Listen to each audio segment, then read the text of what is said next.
J'ai rencontré Marlène Schiappa parce que j'avais une question assez précise à lui poser, mais je ne vais pas vous mentir, l'interview ne s'est pas très bien passée. Je vous ai répondu clairement, je vais vous répondre une 38e fois et puis après on va arrêter là si vous voulez bien. De quoi je voulais lui parler? Eh bien de ce compte Twitter avec Marlène Schiappa. Mais alors, pourquoi ce compte m'intéresse? Eh bien parce qu'il est présenté comme un compte de soutien, c'est-à-dire qu'il serait tenu par des militants qui défendent son action. Et je rappelle que le vrai compte officiel, c'est celui-là, et il s'appelle tout simplement Marlène Schiappa. Sauf que nos collègues de Libération ont fait une petite enquête, et c'est vrai que lorsqu'on regarde d'un peu plus près ce compte, on a du mal à croire qu'il soit tenu par des bénévoles. Par exemple, vous avez ici deux tweets, à gauche le compte de soutien qui publie une photo, et une heure plus tard, le compte officiel qui publie exactement la même photo.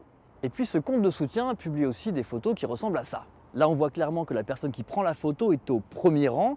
Et pour pouvoir s'approcher autant, ça veut dire que le militant est vraiment très proche de la secrétaire d'État. Étrange. Mais alors, qui prend ces photos? Eh bien, en réalité, ce sont tout simplement des membres de son cabinet. C'est ce qu'on voit par exemple sur cette photo. Ici, c'est Mathieu Pontécaille, un chargé de mission auprès de la secrétaire d'État, qu'on voit prendre une photo dans l'hémicycle. Bref, ce qu'on sait, c'est que ce compte est alimenté par des éléments de langage et des photos qui viennent directement du cabinet de Marlène Schiappa. Et puis on peut même se demander si finalement, avant que l'enquête de Libération ne soit publiée, ça n'était pas tout simplement un membre du cabinet qui publiait lui-même ces informations sur Twitter. Mais allez maintenant, revenons à l'interview que j'ai faite avec Marlène Schiappa. Il y a eu une enquête notamment qui a été faite par des journalistes de Libération qui est opérée. Une enquête, 4 clics.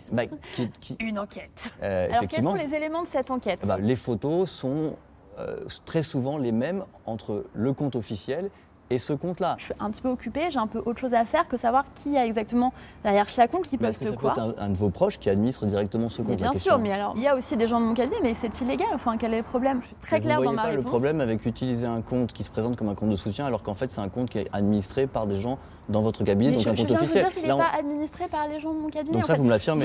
Vous me posez 37 fois la même question. Non, mais là, je vous réponds 37 fois la même chose. Vous me dites, si vous me dites, ce compte-là n'est pas administré par quelqu'un de mon cabinet, et je vous l'affirme, moi je vous entends, c'est ce que vous me dites. Alors moi, ce que je vous dis, je vous ai répondu clairement. Je vais vous répondre une 38e fois, et puis après on va arrêter là si vous voulez bien. Je sais qu'il y a des gens de mon cabinet qui sont en contact avec les gens qui animent ce compte, qui leur envoient des photos, qui leur adressent des éléments de langage. Ça s'appelle faire de la politique, ça s'appelle faire de la communication politique sur les réseaux sociaux. Moi j'ai pas envie de réponse claire, je suis désolé. Je vais vous répondre.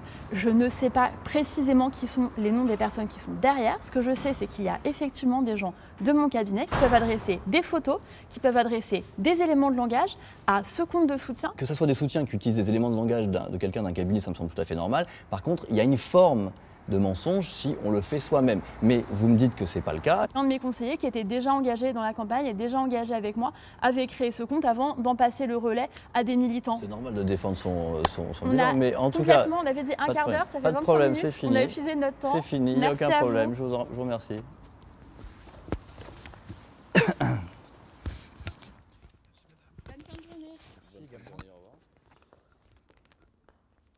Donc c'est sûr, Marlène Schiappa n'est certainement pas la seule homme ou femme politique à utiliser ce genre de technique de communication. On peut quand même s'interroger sur le côté déontologie. À vous de voir.